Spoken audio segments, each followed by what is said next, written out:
ಒಂದು ಊರಿನಲ್ಲಿ ಗಂಡ ಹೆಂಡತಿ ಮತ್ತು ಅವರ ಮಗಳಿದ್ದಾಳೆ. ಮಗಳು ಓದುತ್ತಿದ್ದಳು. ಸ್ವಾತಂತ್ರ್ಯ ದಿನಾಚರಣೆಗೆ ಹೊಸ ಬಟ್ಟೆ ಹಾಕಿಕೊಂಡು ಬನ್ನಿ ಎಂದು ಅವಳ ಶಿಕ್ಷಕರು ಹೇಳುತ್ತಾರೆ.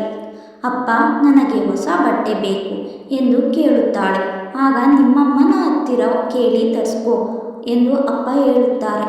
ಅಮ್ಮ ಹತ್ತಿರ ಹೋಗಿ ಹೊಸ ಬಟ್ಟೆ ತರಿಸ್ಕೊತಾಳೆ.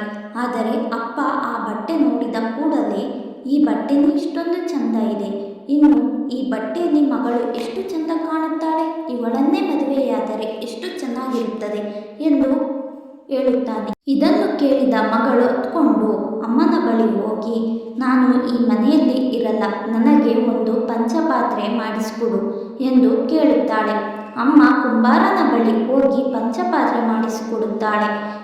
ಅದನ್ನು ತಲೆಗೆ ಹಾಕಿಕೊಂಡರೆ ಮುದುಕಿಯಾಗಿ ಹೋಗುತ್ತಾಳೆ. ಆ ಮುದುಕಿಯಾದ ಹುಡುಗಿ ಮನೆ ಬಿಟ್ಟು ಹೋಗಿ ಒಂದು ದೊಡ್ಡ ರಾಜರ ಮನೆಗೆ ಹೋಗಿ ಕೆಲಸ ಕೇಳುತ್ತಾಳೆ. ರಾಜರು ತಮ್ಮ ಮಗನಿಗೆ ಆ ಅಜ್ಜಿಗೆ ಕೆಲಸ ಕೊಡಲು ಹೇಳುತ್ತಾರೆ. ಆಗ ರಾಜಕುಮಾರ ಆ ಅಜ್ಜಿಗೆ ಕರುಗಳನ್ನು ಕಾಯುವ ಕೆಲಸ ಕೊಡುತ್ತಾನೆ.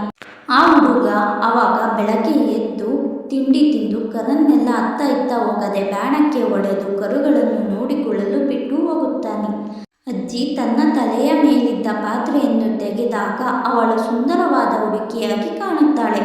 ಆ ಹುಡುಗಿಯ ಪಾತ್ರೆಯಿಂದ ಬರುವ ಬೆಳಕನ್ನು ನೋಡಿದ ಕರುಗಳು ಹುಲ್ಲು ತಿನ್ನುವುದು ನಿಲ್ಲಿಸಿ ಸೊರಗುತ್ತವೆ.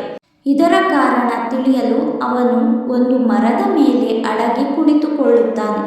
ಆಗ ಇವಳು ಬಂದಂತೆ ಬ್ಯಾಣಕ್ಕೆ ಕರು ಹೊಡೆದು ಬರ್ತಿದ್ದಂಗೆ ಆ ಗಡಿಗೇನ ತೆಗೆದಿಟ್ಟಳಂತೆ.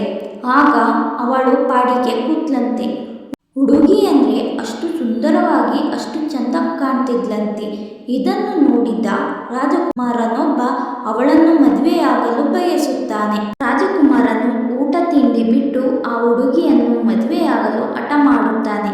ಕೊನೆಗೆ ರಾಜರು ಒಪ್ಪಿ ಮದುವೆ ಮಾಡಿಸುತ್ತಾರೆ. ಒಂದು ದಿನ ಆ ಹುಡುಗಿಯ ಗಂಡನು ಅವಳ ತಲೆಯ ಮೇಲಿನ ಪಾತ್ರೆಗೆ ಕೋಲಿನಿಂದ ಹೊಡೆದಾಗ ಆಗ ಮುದುಕಿ ಹುಡುಗಿಯಾದಂತೆ ರಾಜರಾಣಿಗೆ ಸಂತೋಷ ಆಗಿ ಊರಿಗೆಲ್ಲ ಊಟ ಹಾಕಿದ್ರಂತೆ.